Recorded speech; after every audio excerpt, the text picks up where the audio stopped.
जय हिंद प्यारे दोस्तों, स्वागत है आपका अपने YouTube चैनल कैंपस एसटी में। आज जो हमारा टॉपिक होने जा रहा है बहुत ही खास टॉपिक होने जा रहा है। हिस्ट्री का टॉपिक होगा और उसमें हम जो डिस्कस करेंगे मगध महाजनपद काल के बारे में हम डिस्कस करेंगे। और उसमें जो वंश पढ़ेंगे हम कौन सा, हर्यक वंश या हर्ण्यक वंश के बारे में हम जानेंगे। इससे पहले जो हमारी क्लास हुई थी हिस्ट्री की हुई थी वो किससे संबंधित थी, जैन धर्म। जैन धर्म के बारे में जितने भी महत्वपूर्ण तथ्य थे उसके बारे में हमने पढ़ा था। और आज जो हम डिस्कस करने जा रहे हैं वो किसके बारे में, हर्यक वंश। हर्यक वंश के बाद शिशुनाग वंश, शिशुनाग के बाद नंद वंश। तो आज हमें जो पढ़ना है, कौन सा टॉपिक पढ़ना है, हर्यक वंश। ये कहां पर शासन कर रहा था, ये कर रहा था मगध पर। मगध वर्तमान में कहां पड़ता है, बिहार में। चलो, मगध पड़ता है वर्तमान में बिहार पे। तो कहां पर शासन कर रहा था ये, मगध पर। किसकी बात करनी, हर्यक वंश की। मगध पर शासन करने वाला जो महत्वपूर्ण वंश था वो था हर्यक वंश, या हम इसे कह सकते हैं पितृहंत्य वंश।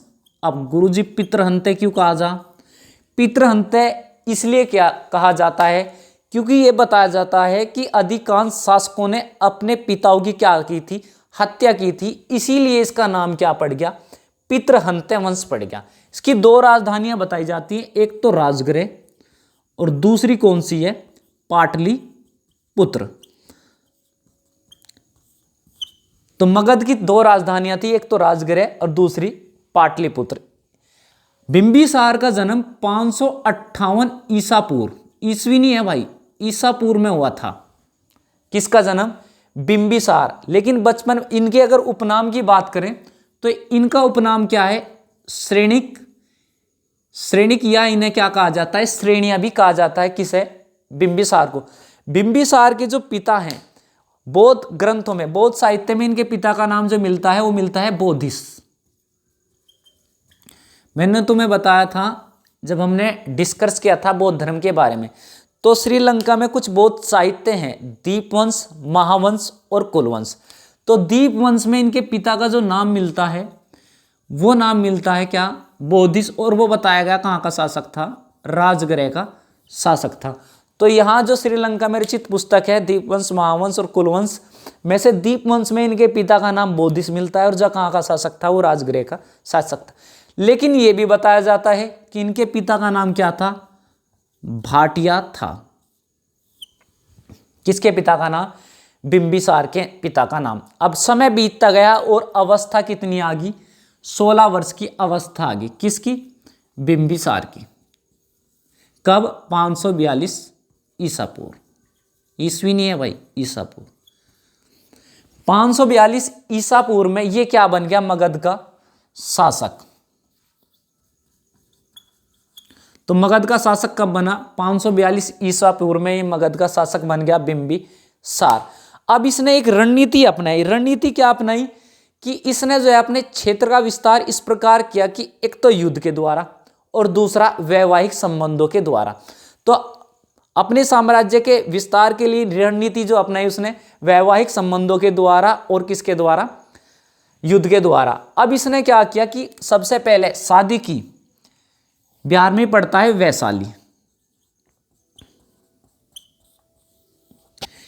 वैशाली में जो शासक है कौन है, लिच्छवी, जिसका नाम है चेटक। और इसकी बहन है चेलेन्ना।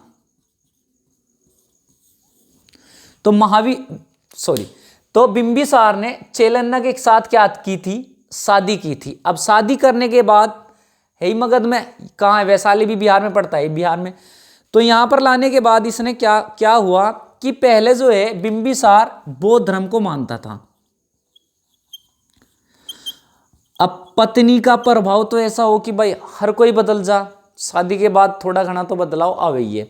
वही बदलाव आ गया किसमें, बिंबिसार में। बदलाव क्या आया कि बिंबिसार जो है चेलेन्ना के प्रभाव में आ गया। और प्रभाव में आने के बाद इसने धर्म कौन से मानना लगा, जैन धर्म को।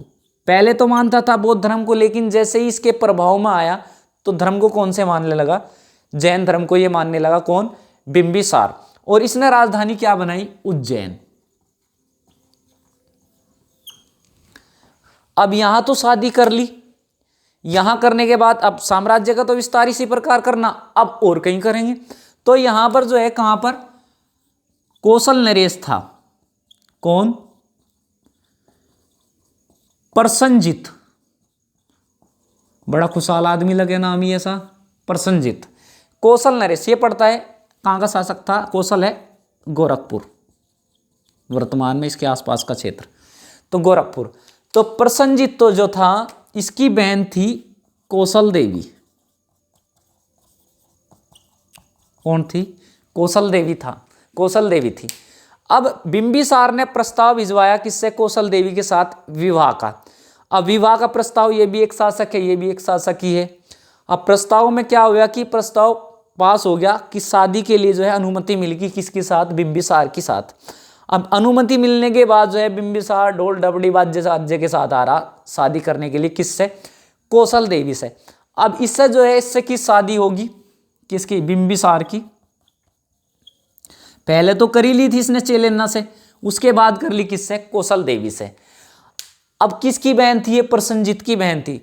तो भाई और बहन का प्रेम ऐसा हो कि बचपन से हो, लड़ाई भी हो, झगड़ा भी हो, सारे काम हो, लेकिन जब विदाई हो, लास्ट टाइम वो जा, दुख बड़ा हो। अब उस दुख में जो है प्रसन्नजीत कह रहा अपनी बहन को, क्या कह रहा? कि हे लाडो, कि हे लाडो तू जारी से इस भाई को भूलना चाहिए, हे लाडो तू जारी से इस भाई को भूलना चाहिए, और कभी याद आवे मेरी तो इस भाई ने जरूर बुलाइए। अब जो है इसे कहाँ लिया है? ये कौशल देव को ले आया मगध। अब इसके भी साथ कर ली। अब लाने के बाद शादी तो की, लेकिन शादी में क्या हुआ? दहेज भी चाहा भाई, बिना दहेज के तो बात ही नहीं बनती। तो इसे दहेज दिया गया, और दहेज में क्या दिया गया इसे? काशी, वर्तमान बनारस। 1,00,000 राजस्व वाला गांव था ये काशी। अब देख लो, इसे तो प्रॉफिट हो गया, बढ़ गया, साम्राज्य का विस्तार हो गया भाई, काशी मिल गया साम्राज्य में, बड़ी अच्छी बात है। लेकिन अब भी काम नहीं चल रहा, और भी शादियां करनी है। अच्छा चलो भाई, और ये जो है, ये बताया जाता है कि इसका जो क्षेत्र था लगभग 80,000 गांव वाला क्षेत्र था। किसका?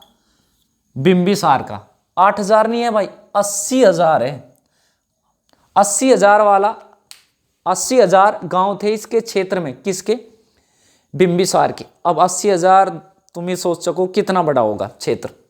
तो इस पर यह शासन कर रहा। अब समय बीतता गया तो क्या हुआ कि ये घूमने के लिए जा रहा था, और जा कहां रहा था? ये वैशाली जा रहा था। कौन? बिंबिसार। चलो वैशाली आ गया। वैशाली में इसने देखा एक नर्तकी, और नर्तकी का क्या नाम है? आम्रपाली।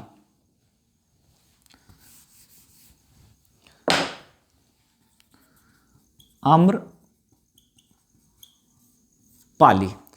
इस नर्तकी या नर्तकी इतनी सुंदर कि जैसे ही इसने इसे देखा, अरे इसके प्रेम में मोहित हो गया, और बस आम्रपाली आम्रपाली दिखाने देने लगी चारों तरफ, क्योंकि सुंदर, अति सुंदर थी ये। सुंदर नहीं, अति सुंदर। अब इतनी सुंदर, पहले तो ये एक बात और ध्यान रखिए, ये बोध की उपासक थी आम्रपाली। किसकी उपासक थी? बोध की। अब जैसे ही इसने देखा इसे, तो ये हो गया कि भाई इस पे इतना मोहित हो गया कि भाई शादी करके ही जाऊंगा।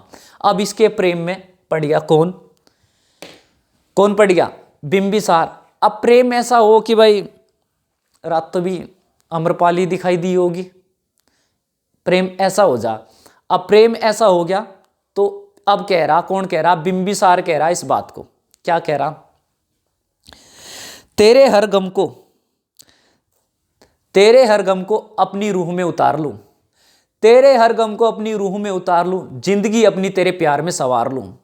मुलाकात हो तुझसे कुछ इस तरह मेरी, मुलाकात हो तुझसे कुछ इस तरह मेरी, कि सारी जिंदगी बस एक मुलाकात में गुजार लूं, कि सारी जिंदगी बस एक मुलाकात में गुजार लूं। अब प्रेम इतना हो गया कि जब ये कह रहा कि एक मुलाकात में सारी जिंदगी गुजार लूं, तो फिर तो भाई शादी करनी पड़ेगी। और शादी करके कहाँ लिया ऐसा? भी मगध ले आया।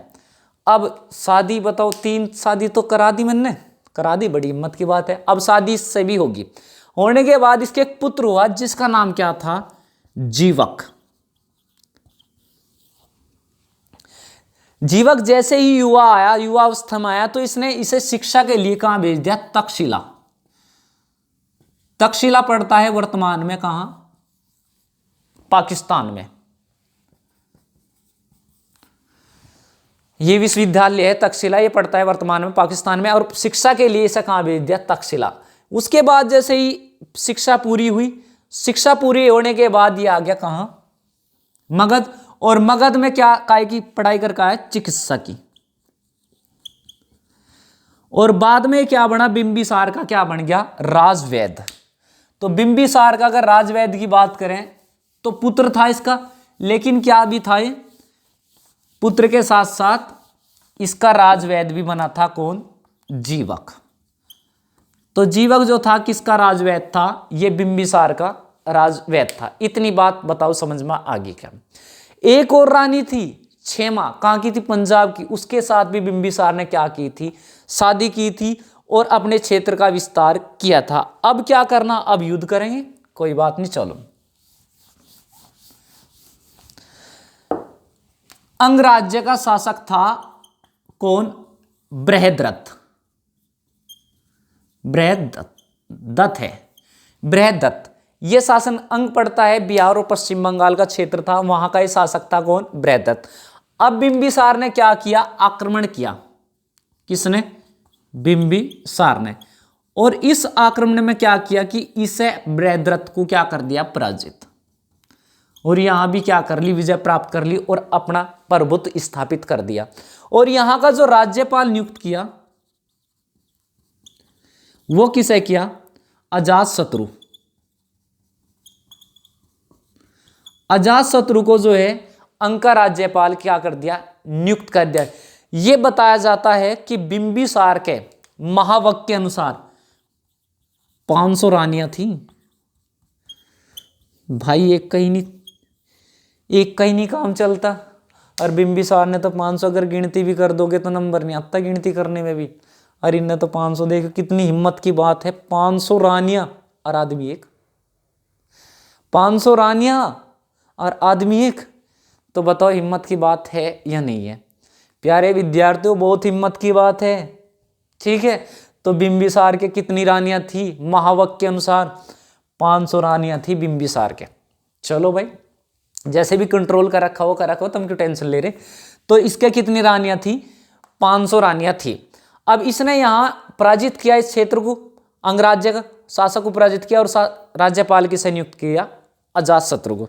अब क्या हुआ, विनय पिटक एक ग्रंथ है बौद्ध धर्म के में उल्लेख है, विनय पिटक। विनय पिटक में मिलता है, यह बौद्ध ग्रंथ है, इसमें क्या मिलता है कि अजातशत्रु ने शासन के मामले में कि भाई शासक मैं बन जाऊं, कहां का, मगध का। इसने क्या करा, एक षड्यंत्र रच दिया बौद्ध ग्रंथों के अनुसार। षड्यंत्र किस रचा, और इस षड्यंत्र में साथ किसने दिया, इसका देवदत्त ने।